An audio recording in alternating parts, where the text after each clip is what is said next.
All right. Well, one of the things I cannot get out of my head over the past 24 hours is RFK Jr. sitting in the White House admitting that his department, HHS, facilitated the trafficking of children into sex slavery. Watch.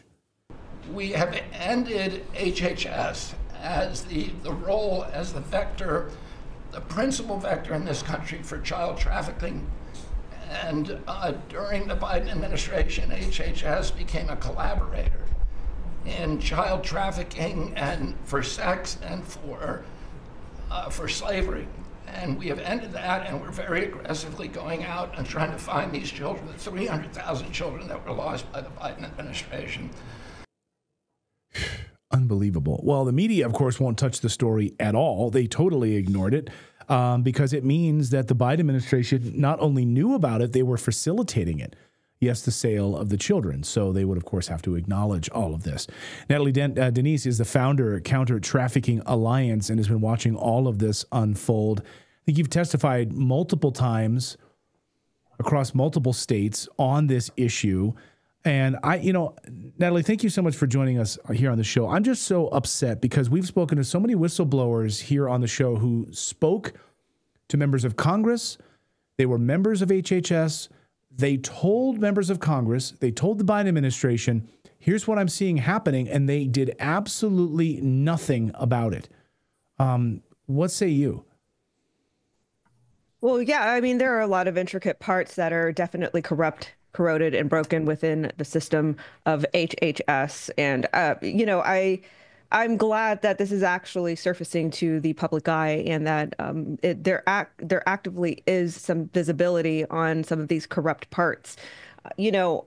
Myself and my team at Counter Trafficking Alliance actually looked at the HHS specifically and their partnership with the National Human Trafficking Hotline. That's another part that I would hope that we're all going to focus on, because not only are they failing migrant children and migrants themselves, whether they're adult or children coming into the United States getting trafficked, but we also have an American problem here in the United States with our broken system, and especially with our tax dollars going towards a resource that we all think is helping victims of human trafficking. But it was only Republicans who in Congress asked Alejandro Mayorkas or spoke to whistleblowers. Democrats seem completely uninterested in it. All they care to do for migrants is just set them up in a community and give them a social security number. They don't care that on the way there, they've been raped and robbed and extorted by the cartels. So why is this such a partisan issue? And now we have to wait until an independent like RFK Jr. says, yes, it's been happening. We're going to try and find them. Why did they have to get to this? Well, yeah, I mean, I would understand that if they are actually going through a very intricate investigation, they actually have to trace and reverse engineer who exactly facilitated the trafficking or what lax policies were allowed and by who. For example, Catherine Chan was actually one of the appointed resources by Alejandro Mayorkas, and she actually was the head of Polaris Project. So it's things like this where there are little movements that we don't particularly see out in the open or in the public that we actually have to do a deep dive on. And from there, I would expect to find or see some sort of report that points out the intricacies of how they facilitated the trafficking, because how do we get to the root cause if we're just acting rashly? I do understand that there is an immediate want by the public to rescue these children, and that absolutely, I am happy to hear RFK say that they are actively trying to find these children and recover them. But I'm also for the root cause analysis on what exactly caused the trafficking and who facilitated this within the HHS administration. Right. Where are these children? This is the question. It's like we're going to find 349,000 children just like sitting in a former Walmart facility in Texas, and they're all there. They're just sitting there waiting for Superman to arrive and swoop them up. President Trump alluded to the fact he thought that these children were dead. Unfortunately, because, if we truly look at it at a bird's eye view, these children came in without identification. They came in without any tracking systems of any sort. In fact, with my own personal eyes, I witnessed children come over the border with papers in hand in their pockets, already knowing which sponsors they were going to. So, I'm hoping, again, just referring back to my first answer, I'm hoping that they do such an investigation that they even find which NGOs or organizations facilitated this.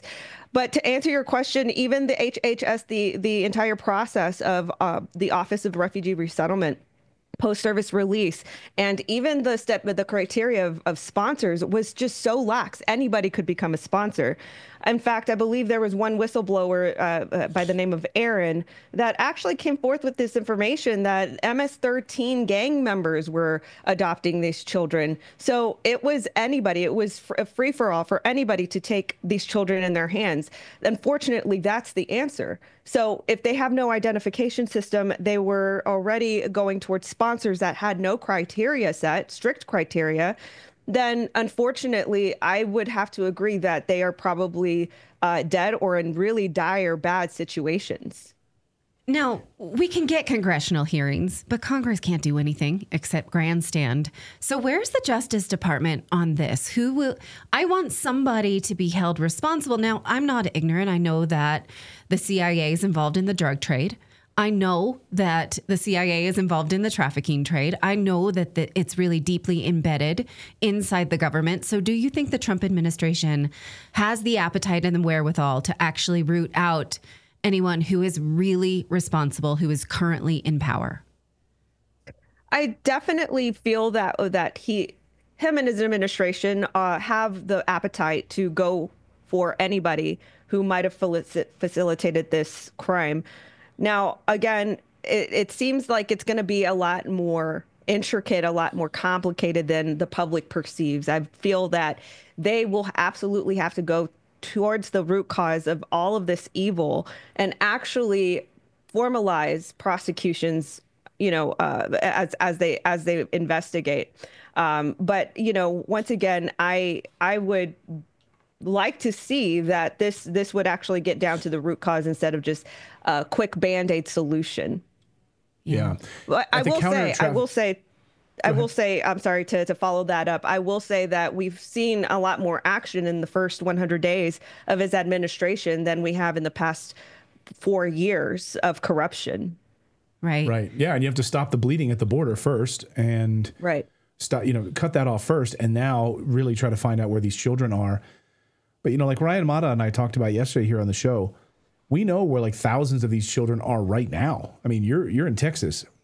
There's multiple facilities that we featured here on the show, these former Walmart facilities where these children are being trafficked and shipped off to families around the country and being paid, no wellness checks whatsoever. So if Greg Abbott or these guys, they could swoop in right now and rescue these children, thousands of them. And that's deeply disturbing. I just can't let that hang out there. But at the Counter Trafficking Network, how can people support you and what is your mission? Sure. Counter Trafficking Alliance, we pride ourselves on first being a watchdog. And one of our first 2-year studies was on the anti-trafficking market and what resources actually existed at the current time. Unfortunately, our sights were set on the National Human Trafficking Hotline because that's the front line of any anti-trafficking effort, especially for victims out there wanting to see themselves out of their situation. Unfortunately, what we found were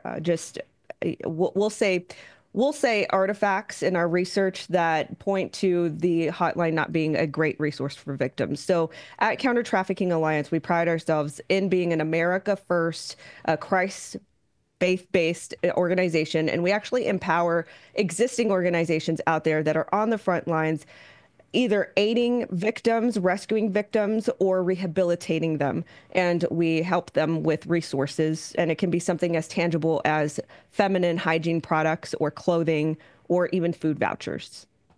All right. Natali, Denise, thank you so much for joining us today. Thank you for your mission and thank you for what you're doing. We really appreciate it.